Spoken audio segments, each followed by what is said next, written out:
What is good? What is happening, everybody? It's your boy Ferris Muthana, and welcome to another special episode of Good Friends, Better Rivals. On this special episode, for full disclosure, everyone, full disclosure, it's pre-recorded. We're recording it on September 19th. You don't have to tell them what day. No. We have to because they're not gonna. We don't Thursday. We play on Thursday night. That's true. Yeah. So we won't be reacting to Thursday night on that Friday.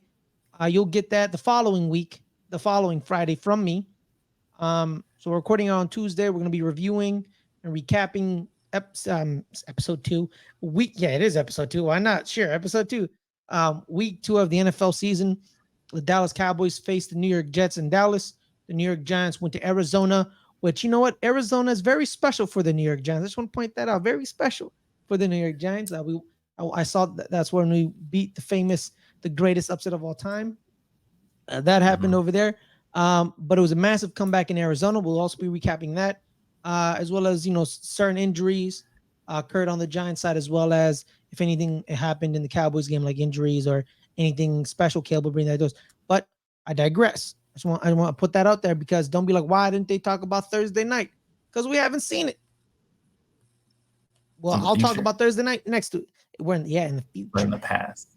Well, in the past, in the future, in the past and the future. So think about that when you're watching the Back to the Future. So I'll talk about Thursday night the following week because that will be the game. Following week we'll talk about it. But to break that down with me is none other than my worst half, Caleb Ochoa. Caleb, how are you, my man? Oh man, I couldn't be better, man. I mean, it is a glorious time to be a Dallas Cowboys fan after the ass whooping we handed the city of New York. Both teams just whooped that ass, baby, and it feels so me good. some glory hole. You got them right. You want some glory hole? Yeah. I will say one thing right now. It's for you. See, I'm not that bad of a guy. Huh? You like that? Huh? Yeah, there it is. Shout out to you, Kirk Cousins, even though he lost on Thursday night. But I digress. All right, so let's get right into it, Caleb. The New York Jets came into Dallas. Like we said last week, they had no shot because their offensive line is not very good, and Zach Wilson isn't very good. And guess what happened? Their offensive line wasn't very good, and Zach Wilson wasn't very good. So that's why they couldn't run the ball. People be like, oh, why didn't Breece Hall get the ball a lot? It's because the offensive line ain't good. Like, you're not protecting nobody. Continue, Caleb, break it down for me. He made that tweet. He made that tweet with the 4 footballs saying he only got those carries, but I mean, you weren't doing anything with them. I mean, on the first play of the game, on the first offensive play that they had, DeMarcus Lawrence just comes right out and goes in, gets them for a tackle for a loss in the backfield, and you think you deserve more carries after that shit? No, they were stopping you all day. Like, their backs had those 3 backs that they have, 10 carries, 24 yards. We shut down that run game completely, and that was the only thing we really had to worry about. And like we explained last week, if we did that, then we got to deserve the right to go after Zach Wilson. And goddamn it, did Micah Parsons go after Zach Wilson? Because he was all over him all throughout the game. 2 sacks for Micah Parsons. 3 sacks. 3 sacks overall for the Dallas Cowboys. 3 sacks only. Wow. Okay. The other sack was done by Osa Odigizua.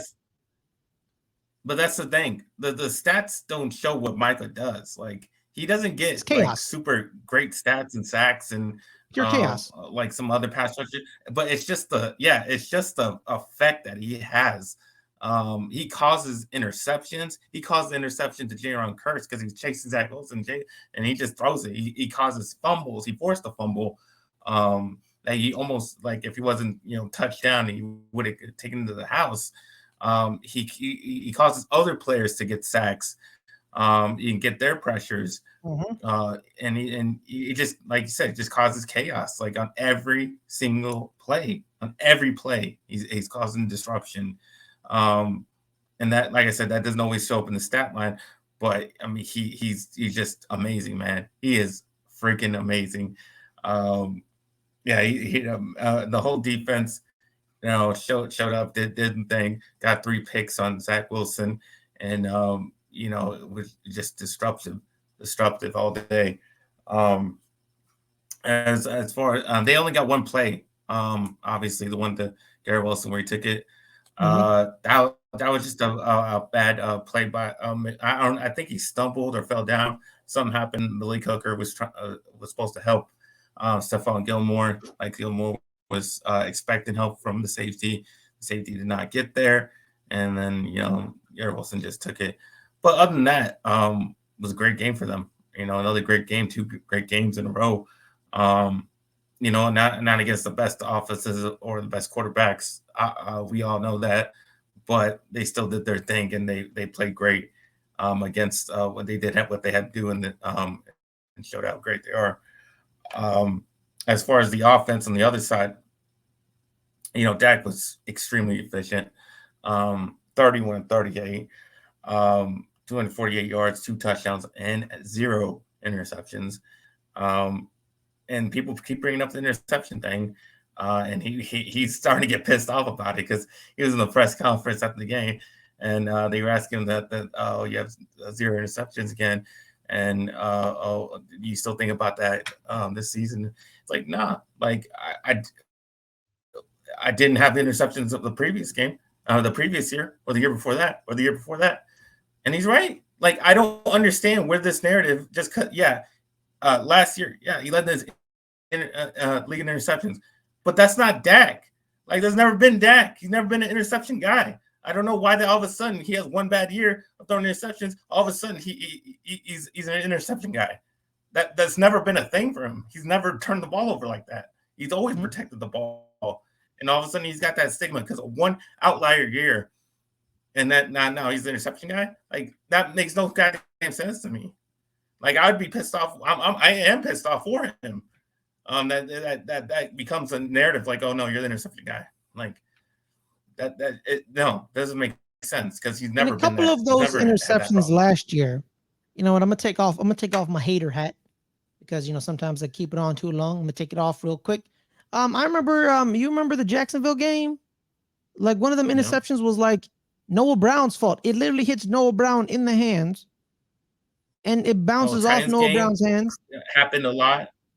Yeah, the Titans game again. Just bouncing off the guys. Just like some of the interceptions weren't his fault. Like, they weren't.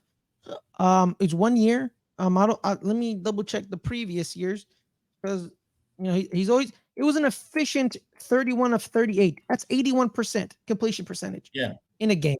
I know these 2 games, these back-to-back weeks for the Dallas offense, they haven't really been asked to do much because the defense has completely murdered the offense on the other end, and the offense hasn't really done much. So you honestly haven't seen the Dallas offense. Well, it's Mike McCarthy's offense. We saw it for like 10 years. But you have seen Packers. What the difference in play calling style, though. You've seen it that we're protecting the leads that we have, or we're playing into what the defense is doing for us, which I don't think we did last year. Because we had leads last year that we lost, like against Packers. Why? Because the play call, we were still throwing the ball when we didn't have to, and not running the ball when we ran. Even though he had 38 throws, we ran the ball more than that. We had like 40-something carries, and that's what I was asking all last season. Why are we not running the ball more? We should be running the ball more, and that's exactly what we're doing. We're even with all the passes that we ran, we ran the ball even more than we passed, and that's all. That's the difference in play calling style from Mike McCarthy, from Kellen Moore. Like, he's calling winning football games, not trying to put up stats like he's over there doing in LA, and putting up a bunch of stats for Justin Herbert, and they're still losing games because he doesn't have the Dallas defense to save his ass. I'm looking over the Dak Prescott's years. He's had 4 double-digit interception seasons. 4 out of the 8 he's been in the league. 4 of them have ended in double digits interceptions. 2022, 15 last year, 2017, 13, 2019, 11, and 2021, 10. And then before that, in 2018, is very low. The 15, 15 is a lot of interceptions in 12 games. That's the big key. He had 15 in 12 games. Well, again, like we said, how many of those were bouncing off a receiver's hands, right into the defense's hands? That's two or three. So you take off 2 or 3 No, from him. I think way more. I think about half of those were like that. So you're telling me 7 of those interceptions weren't his fault. But also, yes, I do believe that. But also, some of them that didn't get picked off bounced it off the defender's hands. So I'll say that too. Mm-hmm. So they kind of average out to probably 10 were his fault. Correct? Can we go with that? Yeah, we can say that. Yeah, because and then that really just goes back to the medium, like that's it, like 8 to 10 interceptions. It would be right around the medium. Yes, of his medium, about 10, 11 picks, which is not bad. That's pretty average for the NFL. Yes, perfect. Yeah, yes. His best season was his rookie season in his 2020 season. 2020 really doesn't count because that was the season he broke his ankle. He was out after 5 games, so that's thrown out. His rookie year where he only had 4 interceptions. It was a great year. It was a great year. He won Offensive Rookie of the Year, and he took over the Dallas Cowboys job from Tony Romo because he just beat Tony Romo. So there is that. But yeah. So about 10. Yeah, you're right. Yeah, 10. Yeah, it's average. It's fine. Yeah. Okay. So yeah, I honestly we'll see when they play better defenses and better teams. We'll see how this offense moves and evolves. I believe next week you have a better team you're against, correct? Please tell me it's not some shit team. No, again. we play the Cardinals. Oh my god, yes, true. Oh my god, yeah. See, we're not gonna see. And then we play Josh Jobs and then Mac Jones. So we're not gonna see until we play the 49ers. Yeah, when is the 49ers game? It's in 2 weeks, so it's after the Patriots game. What are we doing? We have the schedule right here. Shout out to blogging with the boys. Cardinals, Shout out to blogging with the boys. Yeah, but then you got week 5 and week 6 right there. Those two games. Yeah. Is where the offenses are. Those 2 games I'm looking forward to the most. Honestly, against Josh Jobs and Mac Jones, our defense is going to dominate, and our offense is not going to be needed. Yeah, really, pretty much. So the first 4 weeks, the Dallas Cowboys offense is really not need to show anything. And then you have the 5 and 6, and then 8 and 9. Then actually after a week, so from week 5 to week 9. Yeah, it's a pretty tough stretch. Niners, it's pretty Chargers, tough. Rams, Eagles. Yeah, and then we'll see in week 10 if the team in New York has some heart. You guys can't beat us. Hey, calm down. All right, calm down. Okay, all right. But I will say this. But for you guys, you guys made the division look good because the NFC East is the best division in football. 4-0. 4-0 last week. We're 7-1. We're the only team with a win. Every team with a win. Mm-hmm. Come on, everybody want to hate on the NFC East. We're the best division, like we said. That's what we said in the offseason. We said the NFC East is the best division in football. But I said, and honestly, like the teams are gonna whoop our team's ass. Like I said it. Like, was I talking a little shit to you before week 1? So goddamnly, was I a bit overzealous? Yeah, because I thought, it's week 1, the juices are flowing. It's week 1, right? Like get on the Cowboys early, and then they'll adjust. And it didn't happen. All hell just broke loose. Then it started raining, and then it was just like, bro, why are we even playing football? Like, look at this nonsense. And then it kind of faltered. But I did say the Eagles are definitely gonna sweep us. I said that. The Eagles are gonna sweep us. I said if we snatch a win from the Eagles, I'll be happy. I'll be happy too. Like I'm bummed, but you take the Giants out of the NFC East and you let them play all these other teams. I think the Giants beat these other teams. We face anyone else not named the Cowboys week 1. That doesn't happen. I personally think it doesn't happen. I just think it doesn't happen. But we face the Cowboys with their 9 men in rotation and their 1 million safeties, and it's their MetLife Stadium. It's raining, and just everything that went wrong. Literally, like everything that went wrong. Like it was insanity. It's like, yo, what just happened? Like it was crazy. So it is. But I think that we are the best division in football. I think I think so too. we even said sometimes that Washington has these weird years, and maybe this could be one of those where they just look at for some reason. And you know what's crazy about Washington? we They'll steal. They steal games from the Cowboys on occasion. They did it last year. They beat the Eagles last year. People forget that. They did beat the Eagles. Washington beat Philly. A lot of teams couldn't beat Philly, but 2 teams beat Philly. It was the Cowboys and Washington. And then, the Chiefs, but, I digress. Like, last year, every team was in the playoff hunt until the last game of the season. If Detroit loses those last 2 games back-to-back, Washington makes the playoffs. People don't want to talk about that. If Detroit goes 0-2 in the last 2 weeks, Washington's in the playoffs. All 4 of us are in the playoffs. All 4 of us are in the playoffs. With the added extra spot, whole divisions can make the playoffs.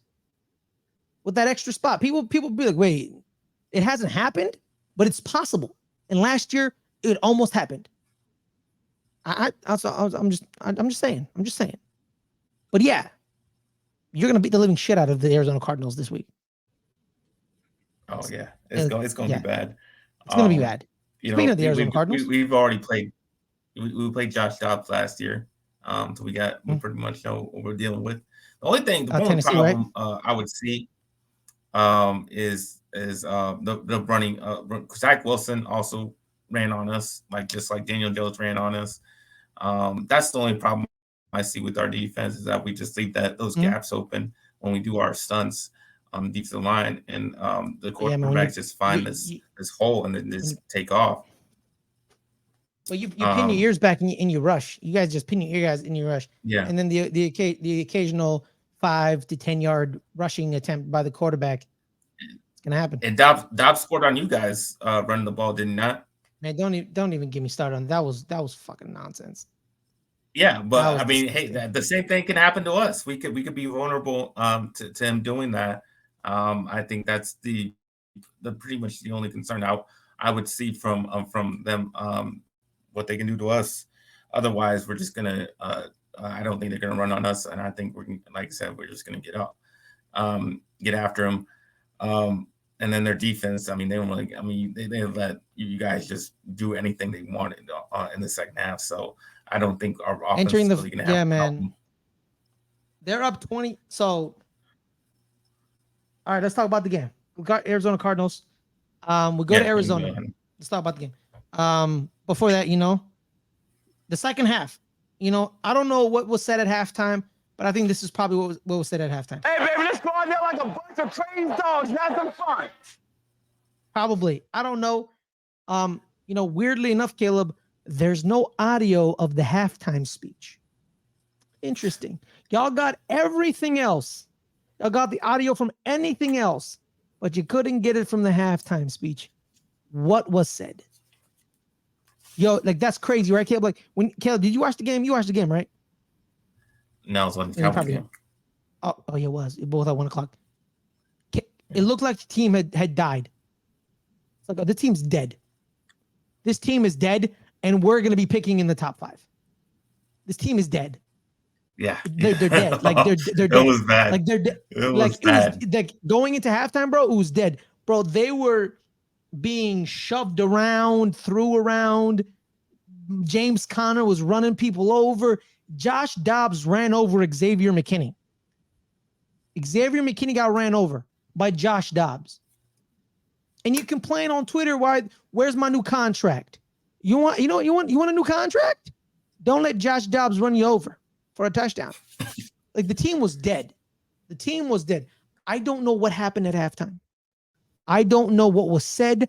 I don't know what happened. I don't know what Brian Daboll did, what was extrapolated, what was said. Did he insult people's manhoods? Did he inspire people? Did he say, I don't know what was said, but whatever is said, we need to find out what was said. We need to find out what was said, because the second half, the team changed. The offense completely changed. The offense completely changed, bro. Completely. The opening drive in the second half, Caleb, it was ours. We scored in 3 plays. I'm like, what the hell just happened?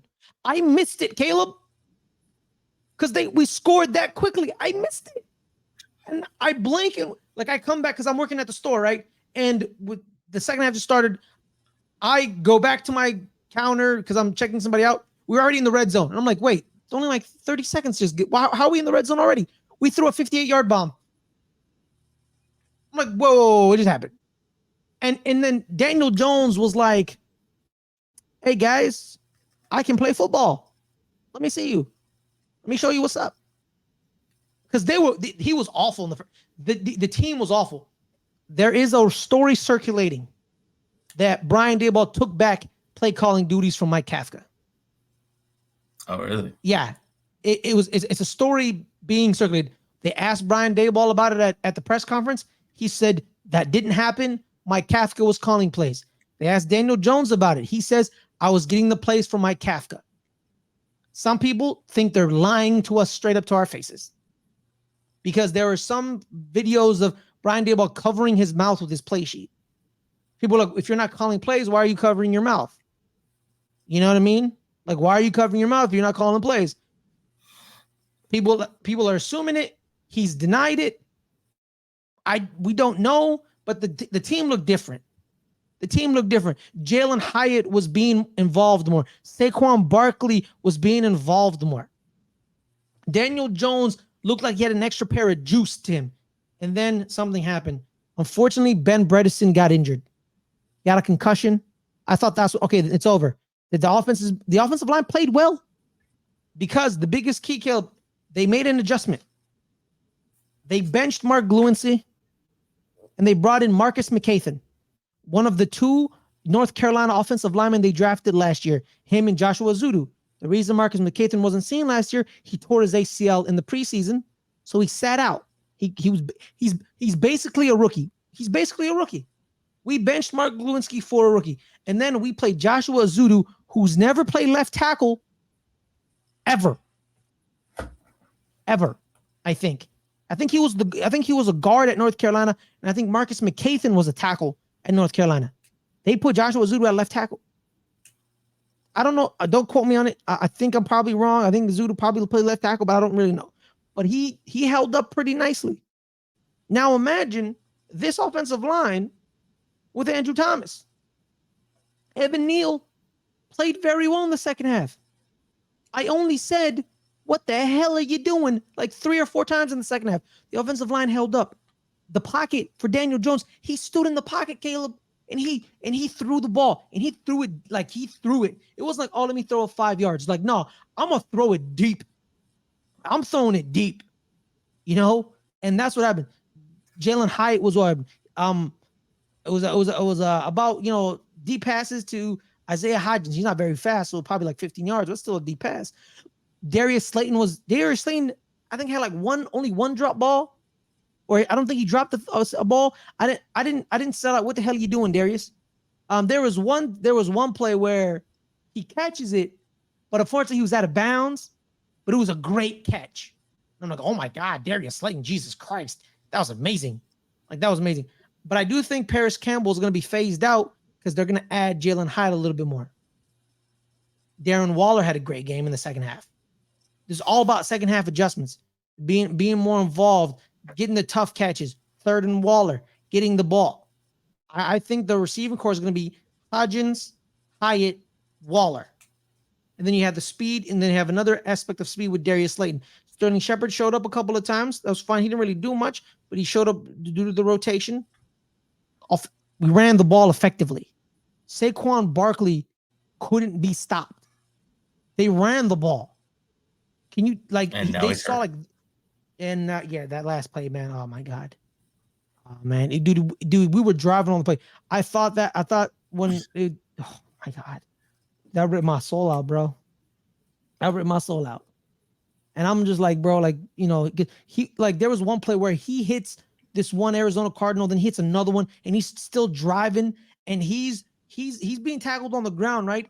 But he's on an Arizona Cardinal, so he thinks like, I'm not down. So he gets up and he's continuing to run, and the Cardinal is still holding on to him, and the Cardinal's being moved, And the ref has to tell him, hey, no, Saquon, you're down. Your elbow was down. Stop moving. And he's like, oh, my bad. I thought I wasn't down. The engine, the heart of the team, basically, I don't know what he said. Give me the goddamn ball. Give me the ball. Give me the ball. That was the positives. The offense rebounded in the second half. They're like, yo, what are we doing right now, dog? Like, this is the Cardinals, bro. Like, what are we doing? It's any given Sunday. Like, it's any given, like, yo, it is the Cardinals. Yeah, it is what it is. But it's the NFL. It's any given Sunday. There's only been 2 teams in the NFL that have lost every single game in the NFL. 2 teams. That Cleveland Browns team and that Detroit Lions team that got Matthew Stafford the following year. Bad teams can beat you if you do not pay attention. Because the Cardinals, they're being disrespected all week. Oh, the Giants are going to bounce back from that Cowboys loss because they're against the Cardinals. That's what people thought the Giants were going. Oh, they're against the Cardinals. Whatever. They felt disrespected. And it showed because James Conner, now let's get into the negatives of the New York Giants. James Conner ripped our defense apart. He was like, y'all can't stop me. And he wasn't stopped. I don't know what happened in the second half where they finally decided to talk about defensive league and play. They didn't get any sacks. There was no tackles for losses. They scored. They didn't score in the fourth quarter. It was a good defensive stout by them. But yeah, James Conner was having his way. James Conner, I believe, let me double check. He had 106 yards and a touchdown. He averaged 4.6 yards a carry on 23 carries. Josh Dobbs played very well in the second half. It changed a little bit, but the defensive line wasn't there. This is a big concern. Bobby Okereke made a mistake on a pass interference call on Zach Ertz, but then he made up for it where he blitzed the hole once and just lays out James Conner or I think it was Keontae Ingram, one of them, and he stops him, and he was playing a little bit better. But our defensive line, man, defensive lines in Wink Martindale's scheme are not stat defensive lines. Don't look at them and think they're going to have a bunch of stats. It's not happening. I always bring up Matthew Judon. We talk to all our Ravens fans, and I tell them, hey, what's up with your defensive lines? Like, why aren't they getting sacks? It's like, oh, that's the scheme, bro. Defensive lines don't get sacks. They don't stuff the stat sheet. It's all about the free runner. That's who's supposed to get the stat. Your defensive line creates chaos, occupies blocks, and then the free runner finds a crease and gets a sack or a tackle. The linebacker, the random safety, the rotational defensive lineman. That's what happens. So, and it's a lot of big conversation around Kayvon Thibodeau. People are saying, hey, man, he ain't getting the stats, bro. Where are the sacks at, bro? Where are the tackles at, bro? You're being blocked by a tight end. What are you doing? Like, you know what I mean? Like, I understand the tight end thing. I kind of agree with, like, bro, like, tight end, bro. Like, really? A tight end, bro? But then you realize the modern day tight end is 6'7", 270 pounds. And you're like, yeah, but most of them can't block. Yeah, most of them can't block. That's the irritating part. They're big. Some of them can't block, but they're big. And, you know, he's kind of playing patty cake with them. It's like, and him and the tight end have made an agreement. Like, we're just going to stand here. That I don't like. But on 26 pass rushing attempts, 9 of them, he was in coverage. That's like 30%. That should be 0. He's a pass rusher. I tweeted this a couple of years ago. He's a traditional defensive end. Put his hand in the dirt. You let him rush the ball in traditional pass rushing lanes, outside the last tackle or on the inside shade of the tight end or the outside shade of the tight end. You let him hold the edge. There was a couple of times where he didn't hold the edge, and I didn't like that. But, you know, not every defensive lineman can play perfect all the time. But he shouldn't be in I kept seeing him in coverage, and I'm like, why is he in coverage? Put his hand in the dirt, let him rush the ball. But the problem is when you're rushing the ball in Wink Martindale's scheme, your defensive end is not going traditional like, oh, this is my rush lane, and I'm gonna hold the outside. It's like, no, you're a defensive end. Now crash inside. You crash inside, and then you have Dexter Lawrence whip behind you. Oh, then we have the safety coming out of nowhere, and you're just trying to create chaos. And guess what happens? You don't get sacks. You don't get stats. You don't get tackles. Matthew Judon had 4.5 sacks in Baltimore, Caleb. His last year in Baltimore. He goes to New England in his first 2 seasons. What do you think his sacks totals were? A lot more than that. First year in New England, 12.5. Second year in New England, 15.5. What changed? Did Matthew Judon get better at rushing the passer? What changed? His team. His team and what was asked of him to do. Carl Banks said this very eloquently on his podcast. What are they asking Kayvon to do? What is his job? What is his job? I don't know what his job is because I'm confused on what do they want him to do. He's rushing the ball. He's playing coverage. What is his job? In New England, Matthew Judon's job is very simple. You're a defensive end. Go get the quarterback. What was his job in Baltimore? I don't know. Because I didn't really watch Matthew Judon in Baltimore. What's Kayvon Thibodeau's job in that defense? What's his job? What do they want him to do? What do they expect from him? You know, he's always rotating people. You know, Jihad Wards comes in the game. Like there's a time where he's rotating the defensive tackles. One time, Leonard Williams and Dexter Lawrence are not even on the field. Ashawn Robinson, Nacho are on the field. And then DJ Davis is on the field. You have 3 defensive tackles are on the field with 1 defensive end. And you're like, what the hell's going on around here? So what's Kayvon Thibodeau's job? If they're asking him to do something and he's doing it, he's doing a great job. But I need to find out what his job is. He's a defensive end. If his job is not to get the quarterback, he's not doing a good job at it. But if his job is something else, you're telling him to do something else. And I know football, but I'm not an expert. I'm not going to say I am. He could be given other defensive end duties. Like, hey man, just occupy blocks, you know, and keep the line, you know, don't get in a sack, you know, like gap contain. You could tell him be a gap contain guy, contain the outside gap, contain the gap on the left, like, and just stay there. They could be telling him to do that. He could be doing a great job at that. They could be telling him, hey man, you're gonna then cover the running back or the tight end coming out, and he could be like, because if his job is to get the quarterback, he's not doing a good job at that because he's not really creating sack opportunities for himself. You know, that could also be a chance. You know, he did. A lot of people held him a lot last year, which was kind of weird for a rookie.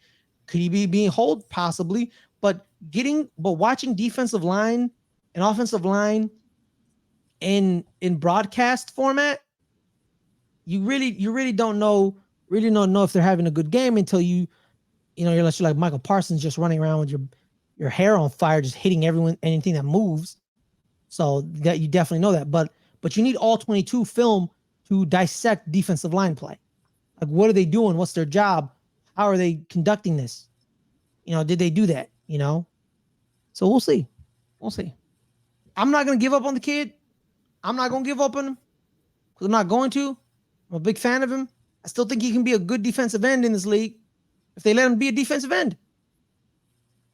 Just let him be a defensive end. But we'll see.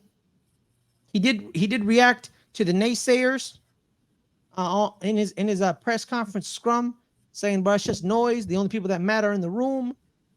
That's a good mindset to have, but I need to find out what his job is. I can't say he's doing a bad job if I don't know what his job is.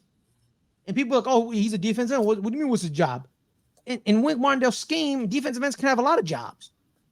Like I said, the man was in coverage. The man could be a gap contain guy. He could be just, hey man, just control that outside, keep the outside leverage on your hands. Like, what is he doing? Because, you know, if his job is like, hey, go get the quarterback, he's doing a bad job. But what is his job? You know, what is his job? Because there's defensive ends who are like, hey, defensive end, you're in there, go get the quarterback.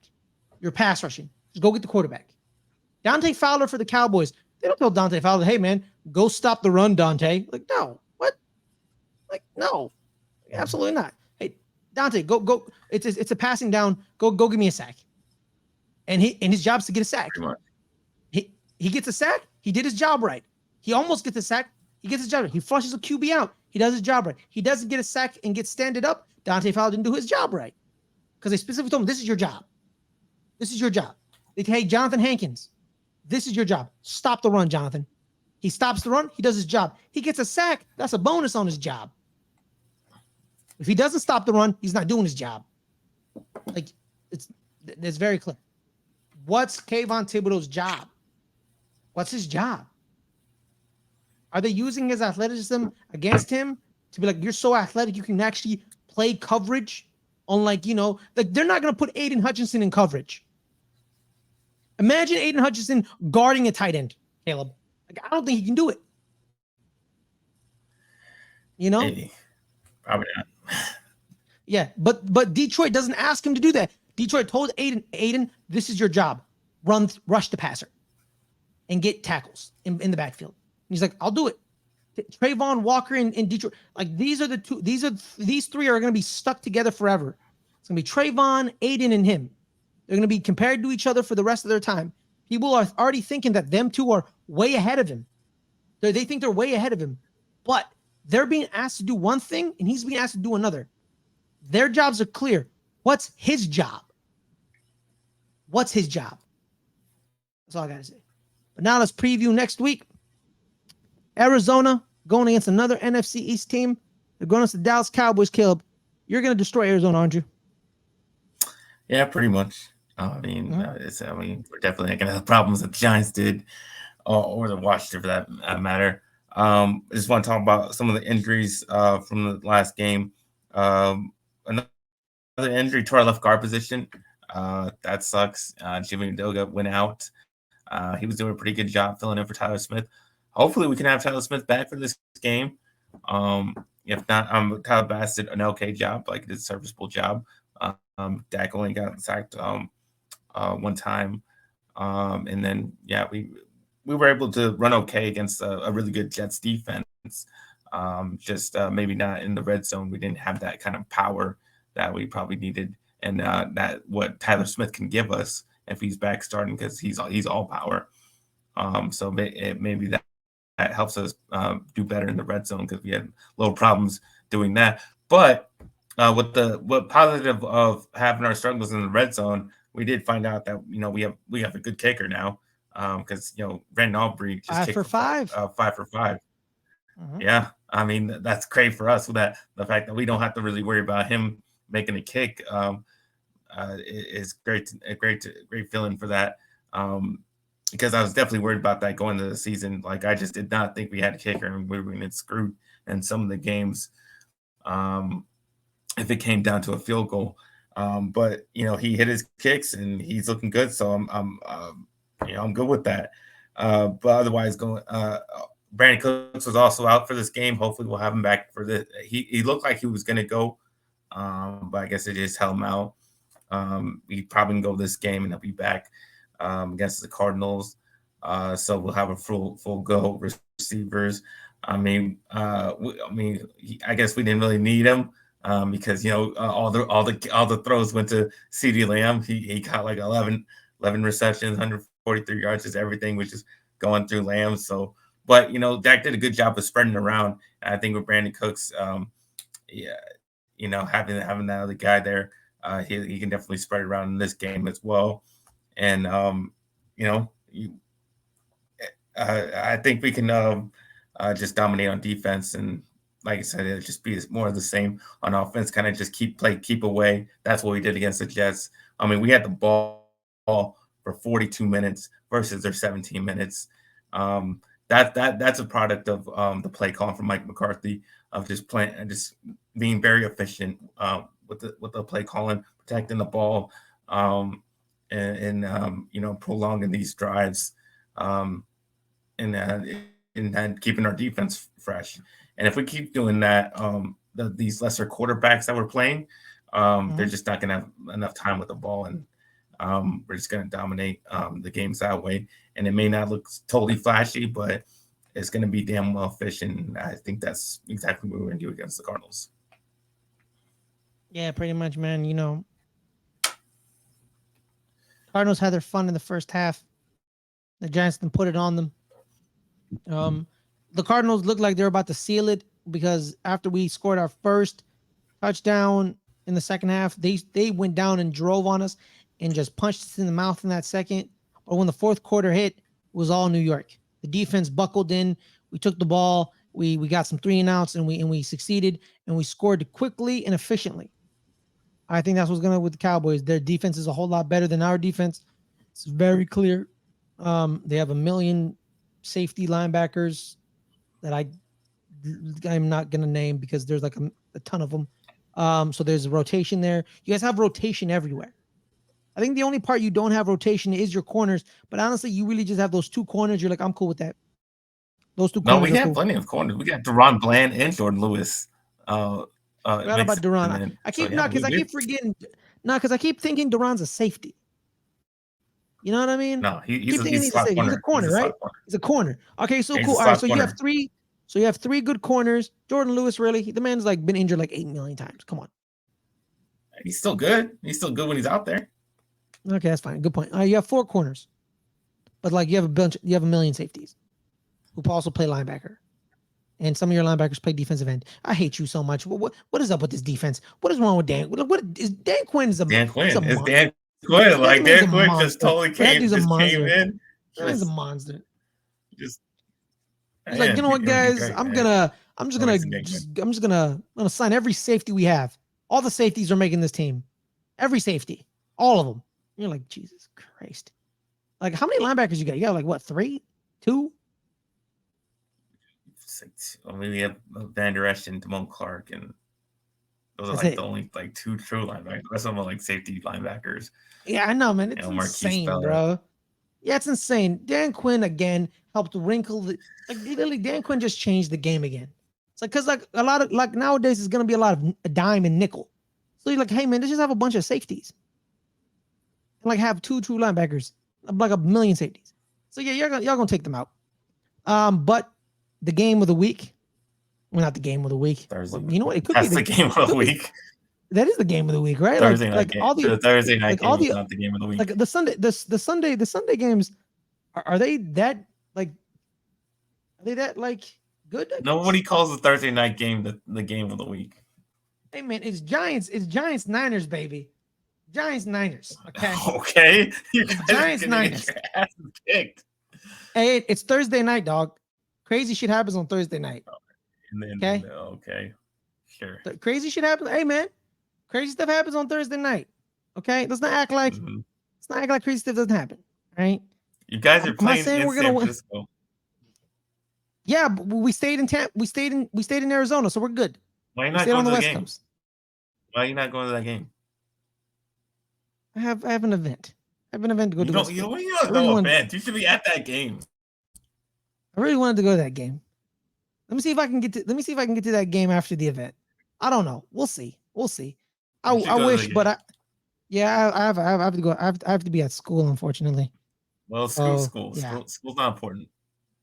Hey, whoa, man! School is important. Okay. No, skip school and go to football games. That's easy because all football games are on Sunday. Monday night. Oh, it's a good point. Thursday night. Yeah, that's a good point too. Well, you know, so skip school. You don't need school. You need football. One of my friends is a Niners fan.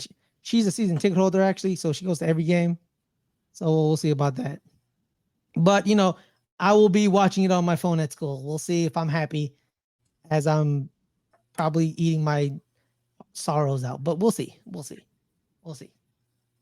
But yes, I digress. So you guys are gonna lose. So we agree. I don't agree. How do you not agree? Okay, fine. I agree because we don't have Saquon Barkley. He's injured. Brian Daboll. I mean, I don't know what's gotten into him. We just released Ronald Jones. If he's out there, we just released him today. So fuck out of here. Get out of here, man. Get out of here. He's there. He's a Ronald Jones. What was I about to say? He said Saquon Barkley is a game time decision. Yeah, not on Thursday night. How do There's you? like no way on Thursday night. Yeah, like no, because here's the thing, bro. Like, so today the injury report came out. The people who did not participate were Saquon Barkley ankle and Ben Bredeson. Yeah, Ben Bredeson got a concussion, unfortunately, in that game against the Cardinals because on one of the blocks, one of the Cardinals players went head to head with him, and he got a concussion because he gets up and he's walking, and Adam Amin, the announcer, him and Mark Schlereth were in the booth. They say, "Oh my God," on the broadcast, and I'm like, "Wait, what happened?" Adam Amin sees Ben Bredeson fall over, like he falls, and Ronnie Barnes, our longtime athletic trainer, says, "Get him." And they went out and they got him and they took him out and he was done. I don't think he's playing. He's not playing Thursday. Limited is Micah McFadden. He had a little neck issue. Azeez Ojulari, his hamstrings. Wan'Dale Robinson, his knee still, which is understandable. Andrew Thomas is also hamstring. So a couple of game time decisions are those three guys are Saquon, Andrew Thomas, and Azeez Ojulari. Saquon Barkley not playing. Brian Daboll is playing games right now. He's trying to be like, I may play him. You don't know that, Kyle Shanahan. You don't know that. He's a game time decision, Kyle Shanahan. You don't know Yeah, if I'm gonna play him. It wouldn't matter if he was playing. It wouldn't matter. I think it would matter your because offensive line is so ass against their defensive line. That's just a horrible matchup. Yep, it's pretty bad. It's gonna be Cowboys game all over again. Like you can't stop there. You can't block him. He's gonna get sacked like crazy. Game over. Yeah, because they have Javon Kinlaw, Eric Armstead, Javon Hargrave. They took him from Philly. They got Nick Bosa, Drake Jackson. They have a solid defensive line. And you know what? We're basically starting. If it's the same offensive line like we did last week in the second half, the second half, the offensive line held up, but it's again the Arizona Cardinals. So what does that mean? We're basically starting. Yeah, it's not the Arizona Cardinals. We basically started three rookies in Joshua Zudu at left tackle, John Michael Schmitz at center, and Marcus McCathan at right guard. It's basically three rookies. If Andrew Thomas plays, you move Zudu to left guard, you put Andrew Thomas at left tackle, and now you have that. But also Andrew Thomas is also a game time decision. But this is what people thought Andrew Thomas was going to happen with Andrew Thomas. They don't play him in Sunday against Arizona. Then they play him on Thursday. That's what the thought was. Or you let him sit until Monday next week against the Seattle Seahawks. I believe it's the Seahawks. Let me double check the schedule. It is, yes, the Seahawks. We play the Seahawks on Monday night. So we could do that as well. So it's kind of a thing. Why you guys in primetime so much? You guys suck. We're the New York Giants, baby. The New York Giants, Caleb. No. You talk so much shit, but you know who owns two of the highest viewed games in NFL history? You know who owns it? 1 and 2? Yeah, it's us. Us right here. You need us. We're the New York Giants. When we're semi-good, people watch. People watch us, bro. Yeah, I don't think so. And when we're great, everyone's watching. We broke our own record off at halftime. I mean, you think that. But let's just say this, man. We're 21-21 against the San Francisco 49ers. We're 4-4 in the playoffs. That means what? Historically speaking. All I'll say is this, Caleb. I remember a story where the Niners had a great defensive line going into 2011. It was the NFC Championship game at Candlestick. They're like, yo, the Niners are going to take out the Giants. That defensive line is legit. And you know what? The defensive line did show up, and it almost killed Eli Manning. But you know what happened?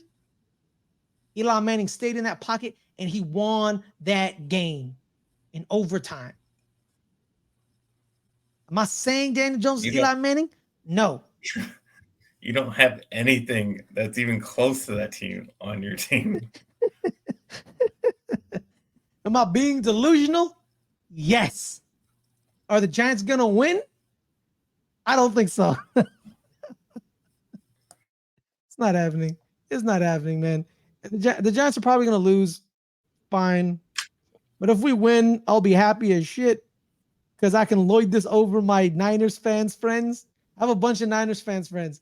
If the Giants win, I'm gonna talk so much shit on them. I'm gonna dance on their grave. I'm gonna DM my homie. It's just me dancing on their grave, just like hopscotching. But if we lose, I'm gonna say nothing. I mean, I'll be rooting for a tie. A tie, yeah, whatever. Tie your face, whatever. But yeah, the biggest key is who's gonna be the running back. That's the key. Is it gonna be the rookie they drafted, Eric Gray, or is it gonna be Matt Breida? It's one of them. It's gonna be one of them. Hopefully it's Matt Breida, and not just because he's on my fantasy team. Definitely because he's on my fantasy team. It's definitely because he's on your fantasy team. It's probably gonna be Matt Breida because he's the veteran, and Brian Daboll knows him from Buffalo. But here's the key, Caleb. Here's the thing. Is Brian Daboll going to be calling plays, or is that all smoke and mirrors? Like, because people think he's calling. People thought he called plays in the second half, and the team looked different. The offense looked completely different. They took chances. They played with a gusto, a moxie, and they flew. Is Brian Daboll going to be like, I'm going to be calling plays? Because that's what Kyle Shanahan does. He calls plays. Is Brian Daboll gonna be like, you know what, Mike, I like you. I'm gonna call the plays. Or is it gonna be the same one? Or is it gonna be Mike Kafka gonna call plays? Or are we just looking like, is Mike, like, who's calling plays? That's another question. Who's gonna be the running back and who's calling plays? People think it's Brian Daboll. He says no. He says it's Mike Kafka. Daniel Jones says, I get my plays from Mike Kafka. But people think they're lying. And that's the key. Like, what's happening here? What's happening? So we'll see, man. It's Thursday night, so it's usually not a high-scoring game. I'm gonna go. Well, people are already gonna know the outcome when they watch this. So that's true. It's true. I'm guessing. I'm gonna say 28-14 San Francisco. Let's go with that. No. 27-14 San Francisco. They kick a couple field goals. Because, low scoring game. Giants get 14 points. If the Giants win, I'll be as happy as a button. But it is what it is. All right, Caleb. Final words. I mean, it's just great. I mean, I just feel great. Cowboys are awesome. Great. The best team in the league, best teams in the league. I mean, what else is there to say? Yeah, that's a good point. What else is there to say, guys? But there is something to say. Caleb, where can people find you, my man? You can find me at NFLCaleb22 on Instagram and Twitter/X, and you can find me on this channel doing Betting the NFL on Wednesdays at 8:00. Please tune into that show if you like winning money. I am on a goddamn hot streak. I went 4-1 in week 2, 7-3 overall. We're starting off hot, so join it while I'm hot right now. So tune in for that show if you like making money. All right, guys. I'm Ferris Muthana. I'm at Ferris Muthana on X, _Ferris_Muthana on Instagram. I'm here every Fridays, 3:00 Pacific. American football, good friends, better rivals, as well as every Friday again at 8 p.m. The open table, me and Adelia's long-form conversation. We would just talk to people and talk to us. So there's also that at 8:00, as well as you've already seen the Thursday night game. So this is past me talking to future me. It's gonna be okay. It's gonna be okay, Ferris. It's gonna be okay. Don't throw your phone away. Don't throw your phone at the wall because I know you wanted to do that. All right, it's gonna be fine. Don't let this team ruin your mood. All right.